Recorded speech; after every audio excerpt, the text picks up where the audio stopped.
So Randy Boissonnault is a cabinet minister in the government of Canada. He's your colleague. He falsely claimed to be Indigenous in order to steal money set aside for Indigenous-owned businesses. As the Minister of Indigenous Services, will you commit to holding your colleague to account for running a company that falsely claimed to be Indigenous? Well, as you know, first of all, I just want to reiterate that any false claims of indigeneity hurts the goal that I think you are obviously in favor of, which is increasing Indigenous economic activity in this country.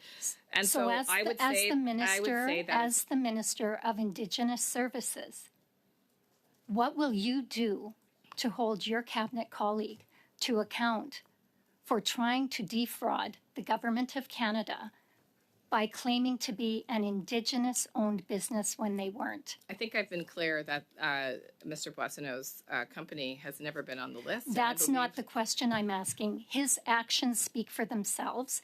He claimed to be Indigenous. He claimed to be running an Indigenous business in order to access the set-aside that was meant for Indigenous-owned businesses.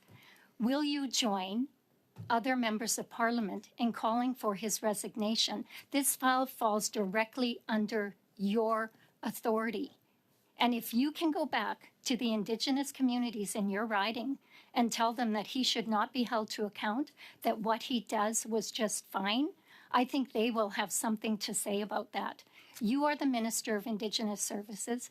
You have ministerial accountability. And when you know for fact that one of your colleagues has defrauded or attempted to defraud the government of Canada by claiming to be an Indigenous-owned business for the sole purpose of accessing something that they shouldn't have access to, I think you have a duty to call that member to account, especially when it falls under your jurisdiction as a minister.